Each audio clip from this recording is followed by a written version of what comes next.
Hello mga ka-stories! Welcome back to my YouTube channel. Ayan, sobrang tagal ko talagang hindi na naman nakapag-update sa inyo, especially sa mga home remedies na ginagawa ko kila Lucy and Zoe.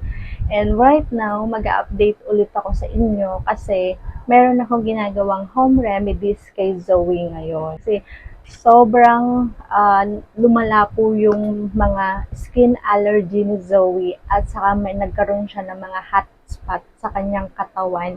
Kasi nga, nag-start lang ito nung nabuntis siya. Kasi nung time na buntis kasi siya, hindi siya pwedeng paliguan. So, more than 2 months siyang hindi na paliguan. Kaya after nun, sobrang dumami yung skin allergies niya. Kaya gusto kong i-share sa inyo tong home remedies na ginagawa ko ngayon kay Zoe. Kasi bukod sa sobrang tipid siya, and sobrang dami rin ng benefits na makukuha nyo dito sa home remedies na to. And hindi nyo na kailangang gumastos ng pera. Bebe!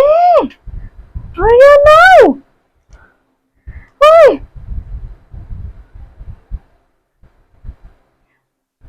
Sorry for interruption. Meron ako dito makulit na puppies. Ay, sabi ni Mami, ito po yung anak ni Zoe na si Oreo na makulit. Oreo? Oreo. Sabi ni Mami, wag, di ba? Bakit na naman ang gugulo na naman ikaw doon kay Mami? Ha? Bakit nang gugulo na naman ikaw kay Mami? Wala ka na naman magawa sa buhay mo? Ha? Wala ka na naman magawa sa buhay mo. Ang ginugulo mo si Mami, nagbablog si Mami eh. Ha? Doon na ikaw sa labas. Ayan mga ka-stories, gusto ko i-share sa inyo tong home remedies na ginagawa ko kay Zoe kasi nga sobrang daming benefits nito sa mga alaga nyo. Especially sa mga skin allergy. To be honest, hindi naman kasi lahat talaga na nag-aalaga ng mga dogs ay afford nila yung pumunta sa vet, especially kapag merong mga hindi magandang nangyayari sa mga alaga natin. So, etong video na to, gusto ko lang i-share sa inyo para mabigyan ko lang kayo din ng tips. Kasi nga, ako kasi yung tao na as long na kaya kong solusyonan ng home remedies yung mga alaga ko, hindi ko muna sila dinadala talaga totally sa vet. Number 1, unang-una, pag pumunta ka sa vet, sobrang mahal magpa-check up sa kanila.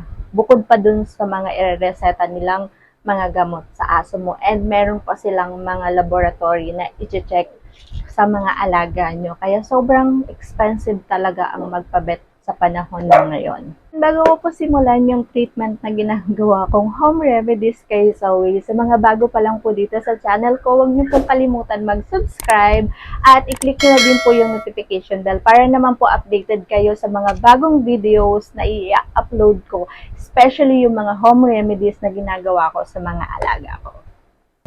Itong home remedies na to, before ko siya tinatry sa mga alaga ko, syempre nagre-research muna ako. Explain ko lang ng mabilisan mga ka-stars para magkaroon kayo ng idea about dun sa mga symptoms ng eczema.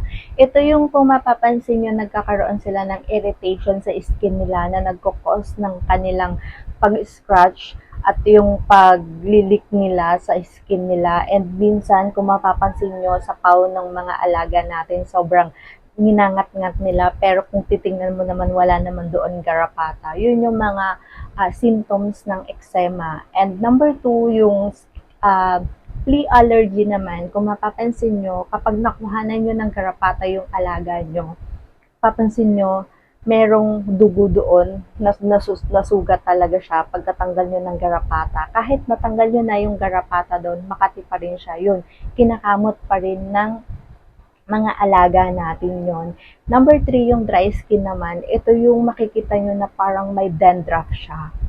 So, yun yung dry skin niya. So, yun yung marami ngayon kay Zoe. As in, buong katawan niya talaga, meron siyang dandruff. And yung panghuli naman, yung hot spot naman siya, ito yung kung mapapansin nyo, mapula sa skin niya na almost wala na talaga siyang buhok.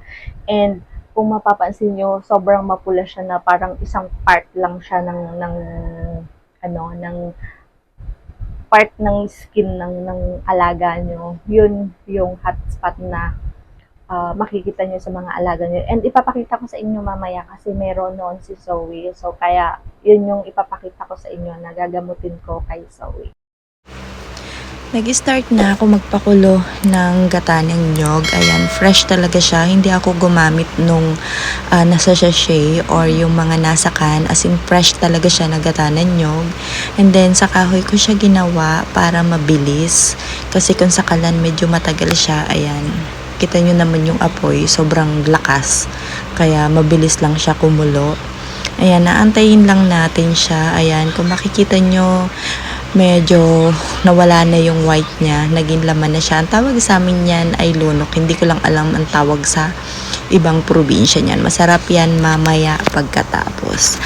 Aantayin lang natin mag-color brown yung laman na yung, and then makikita nyo, ayan, medyo nag-oil na talaga siya. Ayan, yan na yung pinaka-oil ng coconut na ginawa natin.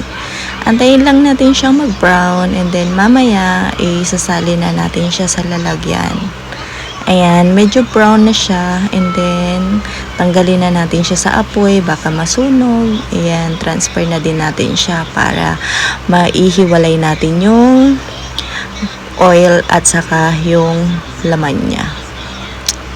Ayan, and then kukuha ulit ako ng isang kawali, and then dun ko ilalagay yung na-separate natin na coconut oil. Ayan. And then, nahaluan natin siya ng Artemisia leaves or Artemisia kung tawagin sa ibang lugar. Pero sa amin kasi Artemisia talaga ang tawag niyan dito sa Bicol. Ayan, iluluto lang natin yung Artemisia sa oil. Antayin lang natin siyang uminit. Actually, sabi ni mama kulang daw. Kaya, dadagdagan natin siya. Ayan, nandito lang siya sa bakuran namin, 'di ba? Yung mga herbal na mga panggamot dito sa probinsya, nakikita nyo lang siya sa mga paligid ng bahay. Actually, safe yan gamitin mga ka-stories kasi nga ginagamit din yung panggamot sa tao, kaya safe din siya sa aso. Ayan, kukuha lang tayo ng pandagdag doon para hindi naman masayang yung oil. Ayan, ito na, nadagdagan na natin. Ayan, naantayin lang natin na mag dark green yung Artemisia niya para lutong-luto na talaga siya. And lahat ng katas niya mapunta talaga sa oil. Ayan, kung mapapansin nyo, unti-unting naluluto na yung Artemisia leaves. Ayan. Ayan, color dark na siya. It means lutong-luto na talaga yung Artemisia leaves.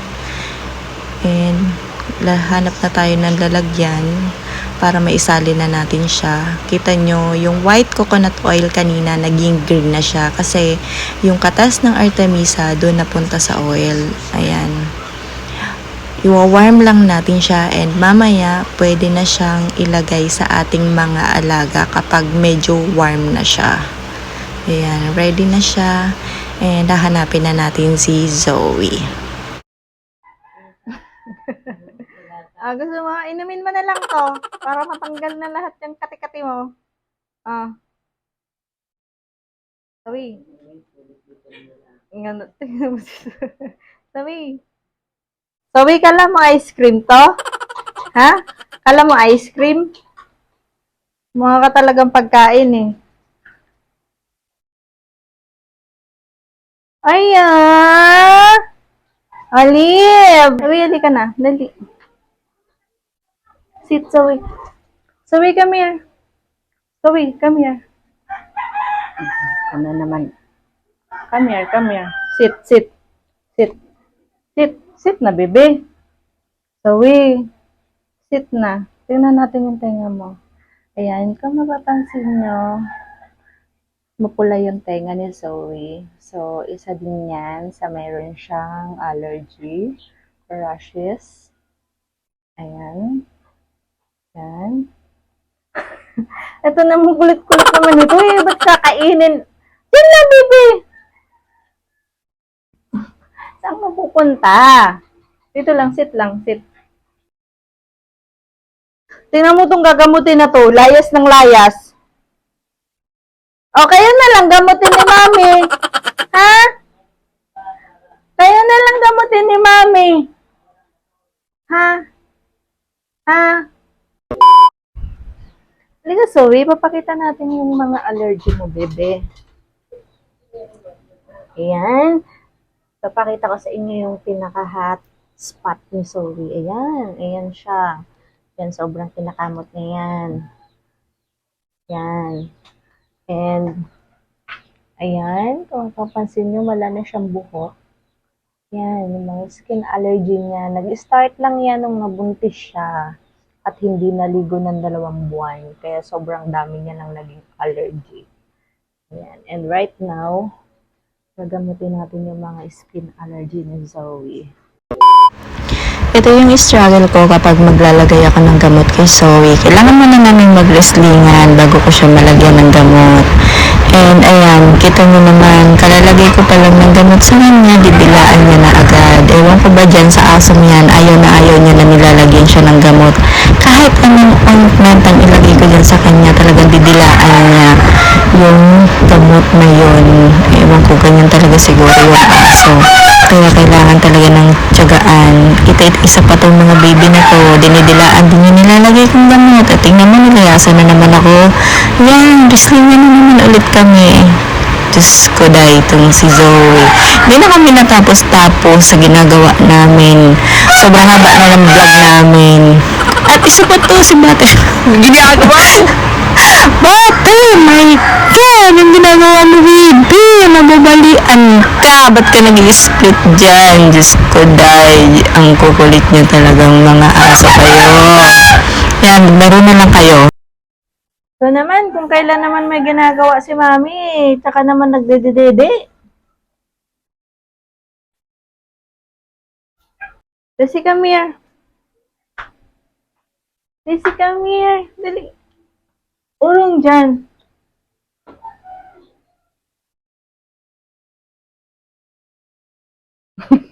Ang bango?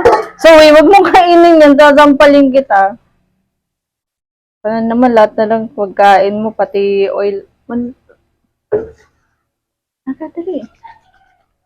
Wow! Ay, natin. Amoy ano ka? Bango ni Zoe, ni Lucia. Bango! Bango! Come here. Dali, Mom.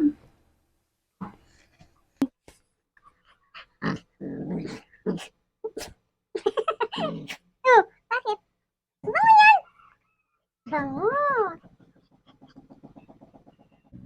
Ano ba yan? Gagalit ka kay Clover.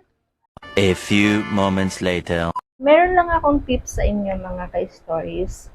Kapag merong mga skin allergies yung mga alaga nyo, ang gawin nyo, paliguan nyo sila twice a week. So, yun kasi yung ginagawa ko kay Zoe ngayon. Especially nga, ang dami niyang dry skin and dandruff. Ayan, mga ka-stories, nasa day 2 na tayo ng paggagamot ko kay Zoe. Ayan. So, ginamitan ko na ng brush. Wala akong nakitang brush, kaya yung makeup brush na lang yung ginamit ko. So, hindi ko naman siya ginagamit. So, para lang ako nagpipintura. Kaso lang yung pinipinturahan ko aso.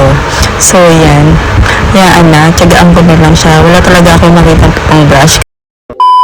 Nasa day 3 na tayo nagpaggagamot kay Zoe. Ayan, kung mapapansin niyo, yung dating pulang-pula, yung nasa liig niya na wala ng halos balahibo, hindi na siya ganun kapula at medyo nagda-dry na din siya, which is yun yung good thing niya kasi kapag nag-dry na yung hot spot, ibig sabihin gumagaling na talaga siya at effective yung ating ginagawang panggagamot kay Zoe. And especially yung part sa tenga niya, yan sobrang namumula yan kasi yan yung sobrang kinakamot niya kasi sobrang nangangatin niya. And dati nga nakikita ko yung nagsishake siya ng head niya, ngayon hindi. Fast forward na tayo mga ka-stories sa ika-5th day ni Zoe ng ating gamutan. Ayan, kung mapapansin nyo, hindi na masyadong mapula yung skin ni Zoe and wala na rin ako masyadong nakikitang mga dandruff sa kanya. Kasi nga, twice a week ko na siyang pinaliliguan and sinasabayan ko pa siya ng coconut oil na ginawa natin sa kanya na may Artemisa, and yan, kung mapapansin nyo, sobrang kinis na ni Zoe ngayon, unlike nung unang in-applyan ko siya na halos lahat ng part makikita mo may mapula talaga. And yung sa liig niya naman, sobrang lala talaga ng hot spot niya. Ayan, kunti na lang, may mga natitira pang mga sugat-sugat pero hindi na katulad before na yung buong leeg niya talaga ang sobrang namumula at nagsusugat. Actually, nagnanaknak pa nga yan eh, yung nagtutubig ba siya nung unang nilagyan ko siya. Pero ngayon, kung mapapansin nyo, dry na yung leeg ni Zoe. So, it means gumagaling na yung kanyang hotspot. Kaya sobrang effective talaga mga ka-stories ng ginawa nating coconut oil with Artemisa sa kanya. Tiyagaan lang sa paglalagay, lalo na yung mga alaga natin, ayaw nila na nilalagyan talaga ng gamot. And yung sa bandang batok naman ni Zoe, wala na akong makitang pula-pula dyan, kaya hindi ko na hinanap. And yung sa tayo naman ni Zoe, pagpasensya niyo na yung kamay ko mga ka-stories, madumi siya kasi nagkulay ako ng black kay Papa. Ayan, balik tayo sa tenga ni Zoe. Ayan, kung mapapansin niyo na wala na rin yung mga dandruff sa loob ng tenga ni Zoe at nawala na rin yung pamumula niya, malinis na siya. Hindi na rin siya nag-shake ng ng ulo niya. Dati talaga as in, minuto ko mag-shake ng ulo yan as in. Ibig sabihin kasi naman makati yung tenga niya. So, nilalagyan ko siya ng collar para hindi niya nakakamot lagi yung sa may tenga niya habang ginagamot natin yung sa leeg niya. And kung mapapansin niyo, mayroong tumubo dyan sa bandang pet ni Zoe. Yan. Bago lang yan, siguro pang 3 days ng application ko sa kanya. Yan. Nakita ko siya, tumubo na naman siya. And kung makikita niyo ngayon, pang 2nd day ko pa lang nilagyan yan ng gamot. Medyo nagda-dry na siya. And kung mapapansin niyo, mayroon pa siyang dandruff. Ayan.